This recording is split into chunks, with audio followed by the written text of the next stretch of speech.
1 minute. Yes, you can.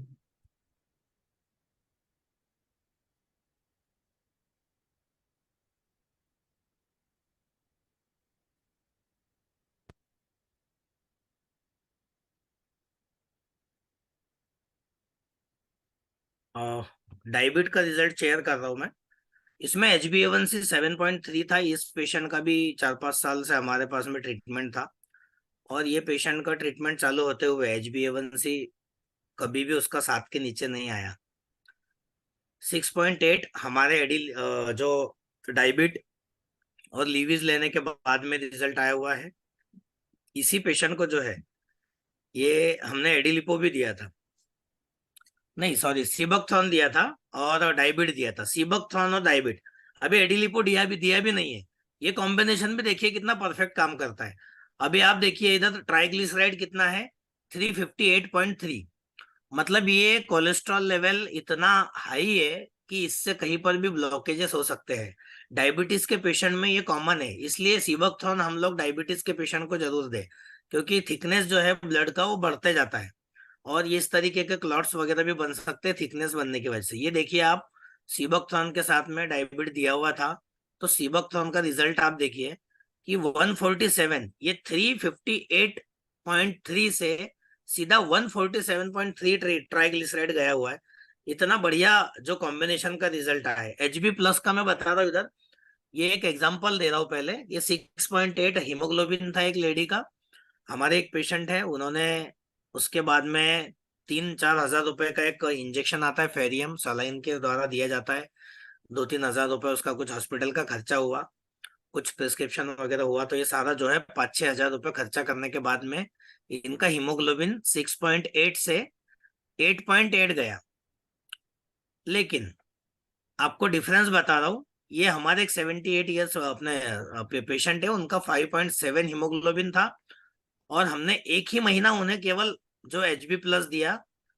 HB+ देने के बाद एक ही महीने में इस पेशेंट का हीमोग्लोबिन था 10.3। 6.8, 6 हज़ार रुपये खर्चा किया, 8.8 आया। केवल एक HB+ दिया, 5.7 से 10.3 गया। हम लोग कंपेयर कर सकते हैं कि रिजल्ट कहाँ अच्छा मिला। तो हमारा जो HB+ है, ये हमेशा बेटर है बाकी मेडिसिन से। 8.5 हीमोग्लोबिन था। क्रॉनिक जो पेशेंट था ये, इस पेशेंट की बाकी की रिपोर्ट्स मेरे पास में पुरानी अवेलेबल है। इनका भी हीमोग्लोबिन कभी ऊपर नहीं जाता था। क्रॉनिक इन्फ्लामेशन में हीमोग्लोबिन बढ़ता नहीं है, ये एलोपैथी वालों ने सिद्ध कर दिया है। लेकिन हमारा HB+ ऐसे पेशेंट का भी हीमोग्लोबिन बढ़ा दे रहा है 9.6। HB+ करता क्या है, हमारी बॉडी की जो सेल्स है ना, उसको नेचुरली हीमोग्लोबिन बनाने की आदत बना देता है। यह नेचुरली बॉडी में रेडी करना HB+ का, ये जादू से कम नहीं है। हम किसी भी एलोपैथी मेडिसिन से बॉडी में आयरन, B12 या फिर किसी भी तरह का जो घटक है जिससे ब्लड बढ़ना चाहिए वो बढ़ा सकते हैं। लेकिन कितने दिन बढ़ाएंगे? क्रॉनिक इन्फ्लामेशन वाले का हमेशा तो नहीं बढ़ा सकते। तो उसकी सेल्स को इस तरीके से बना देना कि वो हीमोग्लोबिन बनाने के लायक बन जाए, तो ये जादू से कम नहीं है, ये HB+ करके दिखाता है। ये कुछ मेरी वाइफ की रिपोर्ट है, उसमें भी 9.6, 9.1 हीमोग्लोबिन था। इसके आगे जब जाता नहीं था तो डॉक्टर बोले कोई बात नहीं, अभी अपन ब्लड अरेंज करते हैं। अक्टूबर का महीने का रिपोर्ट है 9.6। इसके पहले डॉक्टर ने सब ट्राई कर लिया था। 9.1 जुलाई का है।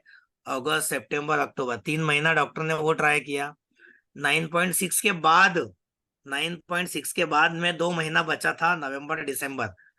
2 महीने में बिना कोई रिस्क लिए मैंने HB+ का एक लो डोज शुरू कर दिया।